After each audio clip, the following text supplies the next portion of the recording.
ฮึมฮึมขาดอะไรครับตอนนี้ก็มีเด็กหน่อยในหมู่บ้านเขาเจ้ามาลินน้ำมาลินน้ำหวย เดี๋ยวเราจะมาถ่ายบรรยากาศเขาเจ้าสิลินแบบใดโว้เขาเจ้าโดดขัวอะไรได้ไหนเขาเจ้าโดดขัวปอนำลายเด้อนำหวยผู้เนี่ยพ่อเพิ่นก็มาเบิ่งมาเบิ่งทางเจ้าหน่อยมาเบิ่งน้ำหวยกำลังขึ้นในตอนนี้เป็นหวยเซวันอันนี้เป็นขัวเราจะมีน้ำแอจะมาสัมผัสเพิ่นนมัสการครูบาอาจารย์ครูบาอาจารย์พอจะหูดาวบอกครัวบ้านเฮานี่สร้างขึ้นในปีใดเขาหน่อยโอ้พอเล่าประวัติให้คร่าวๆได้บ่เขาหน่อยว่าระยะสร้างมานี่ได้จักปีแล้วเขาหน่อยโอ้ชาวป่าโอ้สาวไปปีชาวน้ำเอ็ดจะ2 ปีโอ้11 12 ปีเนาะอันนี้เขาเอิ้นว่าครัวหยังเขาหน่อยครัวห้วยหยังเขาหน่อยห้วยเซวันโอ้ครัวห้วยเซวันเนาะในตอนนี้ก็มีทั้งนิดน้อยอะไรกันครูบาอาจารย์มาสำรวจเบิ่งว่าสถานที่แห่งนี้แต่ละปีเนี่ยมันจะมีไม้เนาะคนไหนเนาะไม้มันจะลอยแหละมันจะมาขังอยู่ในไตขัวนี้อยู่ตามเสาวันนี้อันนี้เพิ่นก็เลยมากวดเบิ่งว่ามันจะมีไม้สีมะขางหรือบ่อะไรกันบางปีเพิ่นกับมาเอาออกไม้ที่มันติดข้างเลยเพิ่นกับยันขัวเพิ่นนี่แหละยันมันตาลน้ำยันมันตาลน้ำเลยยันน้ำนั่นถือขัวเพิ่นก็เลยมารักษาแต่ละปีกับมีนี่เพราะว่ามันเป็นห้วยที่เป็นดงนะอยู่ทางเทิงนี่เป็นดงแล้วเขาเจ้าตัดไม้ปลายมันเอียงบางทีก็เป็นลำยาวมาขางอยู่นี่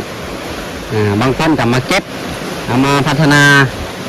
เป็นเฮือนเป็นยังก็ได้อันนี้เนาะนี่เดี๋ยวเบิ่งลักษณะน้ำที่มันตกลงมาตลอดนี่คือหวยเนาะเด็กน้อยเขาเจ้ามักลินอยู่นี่แหละแต่ข้าวก่อนกับเป็นพอกกะมาใส่น้ำแห้งนี่แหละเพราะว่าเป็นน้ำที่ใสอาบเป็นบอลที่มาซักเครื่องเพราะว่าเป็นเด็กน้อยในสมัยก่อนจะบ่มีน้ำมาดานยังตอนที่ยังบ่ทันได้มีไฟฟ้าก็จะมาใส่ครัวแห่งนี้นี่เด้อเด็กน้อยเขาเจ้ามาลินเบิ่งเด้อตัวอย่างคิดเห็นสภาพตอนยังเป็นเด็กน้อยเลยนี่นะคิดเห็นเลยสภาพนี่แต่เพราะว่ามันเป็นความสุขอีกแบบหนึ่งของเด็กน้อยบ้านนอกนะโอ้นำถือแล้วแต่จริงน้ำน่ะกับโบได้แห้งปานใดพอดีลินมวนนี่น้องเป็นเด็กน้อยที่กระเจ้ามักมาลินมันเทียมเอาไหมน้อยลองดูเป็นความสุขของเด็กน้อยบ้านเฮาได้ลิ้นน้ำในครัวแห่งนี้ก็โอ้ดีใจแต่สมัยก่อนก็จะเป็นเขตมาอาบน้ำอยู่เขตนี่แหละยามแรกนี่ต้องมาใส่น้ำนี่ได้ขอน้อยเนาะในสมัยก่อนในสมัยก่อนเนี่ยจะเป็นน้ำที่ใสอาบเนาะขอน้อยเนาะเพราะว่าในสมัยนั้นอึดน้ำเนาะยังไม่ทันได้มีน้ำมาดานในสมัยนั้นก็มาใส่น้ำในถ้วยแห้งนี่แหละใส่แรงน้ำจากถ้วยแห้งนี้สักเครื่องบางทีกับบางคนกับตักเอาไปใส่ในครัวเฮือนกับกระได้ตัวนี้เนาะนี่ขึ้นบอกบางทีก็เจ้าบางทีอันนี้เนี่ย ตอนเขาสร้างครัวนี่ตอนนั้นยังน้อยก็เลยบ่ฮู้ว่าปีใดคิดว่าน่าจะหอด20กว่าปีแหละนี่บ่อนที่พระเจ้าสร้างใหม่ๆนี่โอ้ลำบากเพราะว่าเสานี่ก็เสาใหญ่นี่เด้อเบิ่งนี่เสานี่จะเป็นคานบักใหญ่ใส่คนบ่ได้มีรถเด้ใส่คนโอ้ทึบไปตะมวนเดี๋ยวสอดไปทางได้บ่นี่เบิ่งนี่คานมันก็เป็นคือคางที่ใหญ่คือคางที่ใหญ่คือคางที่ใหญ่เสาก็ใหญ่หลับหน้า40นี่ที่เสาไม่จิกนี่ที่เสาไม่จิกแล้วก็ไม้แดงในตอนนั้นเสาไม่จิกกับไม้แดงก็เป็นตาสะอ่อนอยู่ได้แต่ว่าตอนที่เขาสร้างนี่ก็โอ้อาศัยชาวบ้านใส่ชาวบ้านในหมู่บ้านนี่แหละพร้อมกันสร้างสาเอาไว้เพื่อเป็นการเที่ยวให้เที่ยวหน้าในตอนนั้นเพราะว่าเส้นทางนี้ก็จะมีหลายหมู่บ้านเที่ยวหลายหมู่บ้านเที่ยวหลายหมู่บ้านหลายหมู่บ้านเที่ยวนะแล้วก็สมใส่หลายหมู่บ้านเป็น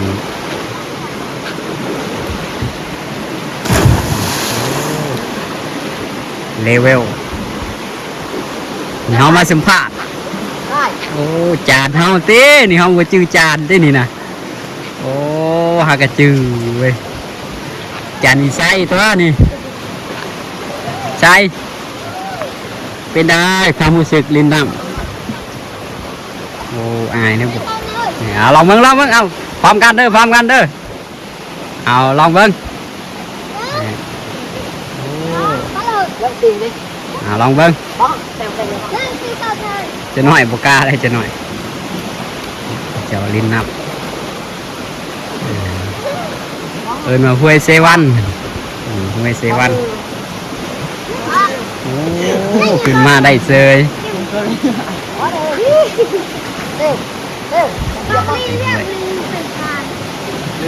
เป็นได้ความรู้สึกลิ้นน้ำม้วนบาวินเดียสำหรับดินน้ำหรือม้วนบ่โอ้ม้วนนะแห้งอยู่ว่าน้ำนะโดยดินน้ำพี่ด้วย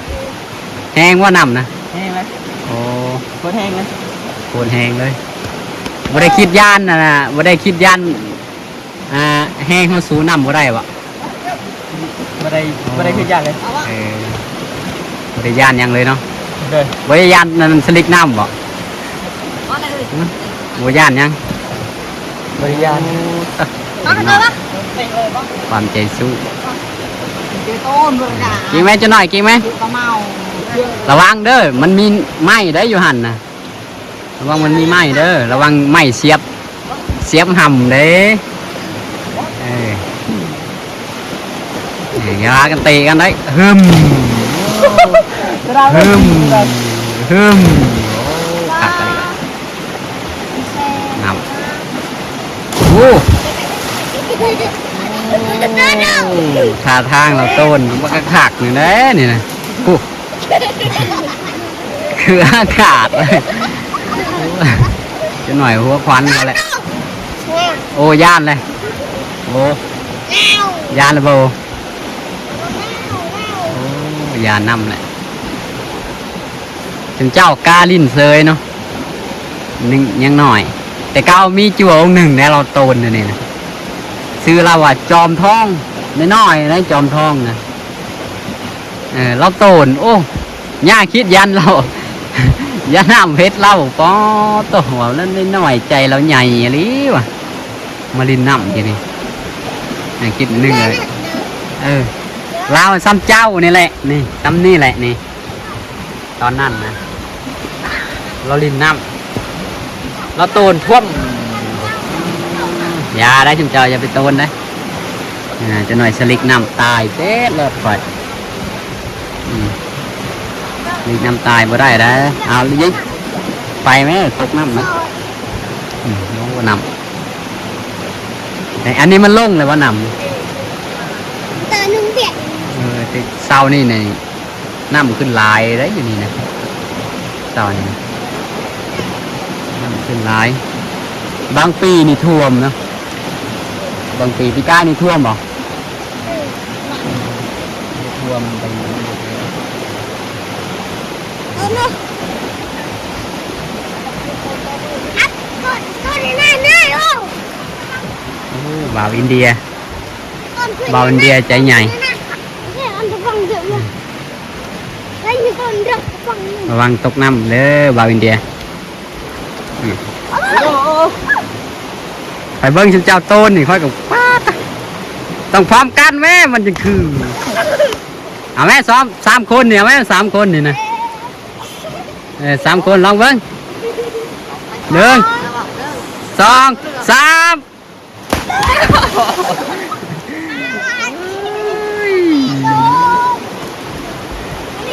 บ่าวอินเดียขึ้นมาอีกเสาบางใหญ่ก็ปีนขึ้นมาได้โอ้เราเก่งเลยแล้วเบิ้งเสานี่มันน้อยได้เสาอันนี้มา30ความแห้งไม่ได้เจ็บหัวว่าอาบน้ำนะ บ่ ปอข่อยสมัยนั้นนะข่อยลิ้นน้ำนี่ข่อยลิ้นน้ำบ่ได้หลายเลยข่อยลิ้นประมาณ2 เทื่อข่อยโดดแล้วข่อยรู้สึกวินหัวเลยเต่าม้วนเนาะ เด้อ มันโอ้ มันมีหมูม้วนฉันผู้เดียวแหละไม่อยากเล่น มาลิ้นคู่มือบ่ บ่บางมือก็บ่ได้มาคันนี้แม่ให้มาเล่น บางมือก็มา โดย ตอนนี้ตกตลอดน้ำขึ้นคู่มือได้วานนี่กับโอ้ร้ายน้ำนี่ก็ร้าย พี่เรา ฮะ คืนนี้บ่ได้หลายนะ คือนี่เหรอ โดย โอ้ยเจ็บหัวโอ้บาวอินเดียเราไม่ได้เจ็บหัวนะบาวอินเดีย คนเก๋ โอ้คนจริงน้ำขึ้นหลายเลยตังขัวบานเฮามาปีกายนี่เจ้ากำลังชิโดดน้อยมาลินน้ำ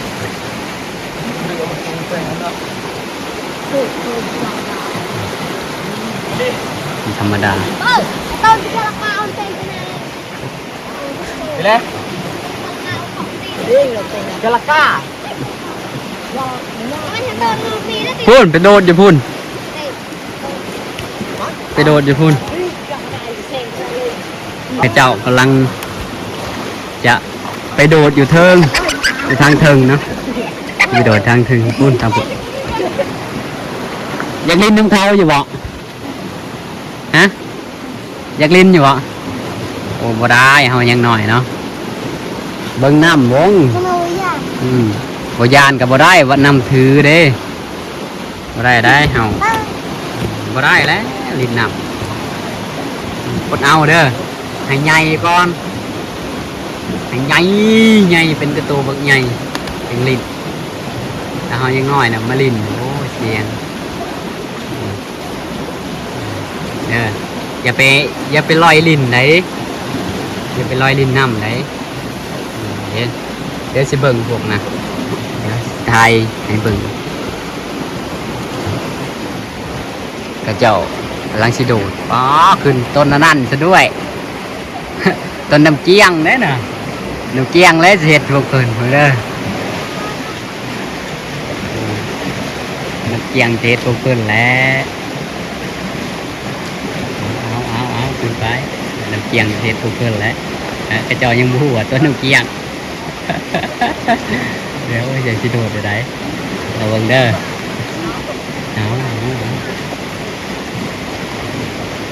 เนี่ยจะเตรียมสิโดดแล้วได้น่ะเอามาติวบาวิดีเอาเป็นน้ำเกียงสิเฮ็ดเข้าแล้วจะหน่อยเดี๋ยวเบิ่งโลด อย่า กระเจ้ายังบูซึกว่าขึ้นตัวน้ำเกี้ยงนะฮะนะหุ่นโอ้เราอินเดียนโรดก็แล้วเอาต่อมาบาบูรี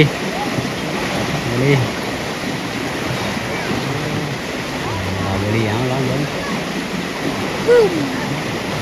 อินเดียมาแล้วอินเดียมาแล้วอินเดียนี่ ขาวข้างหลัง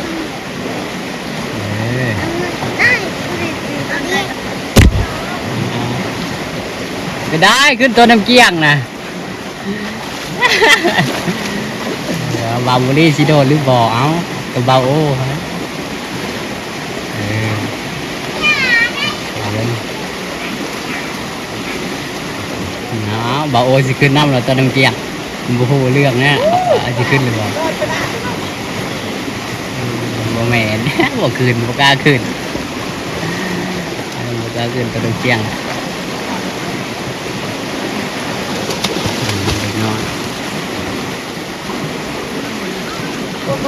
ความรู้สึกโบย่านน้ำเนอะโบย่านน้ำ 1 2 3 โดดนะแม่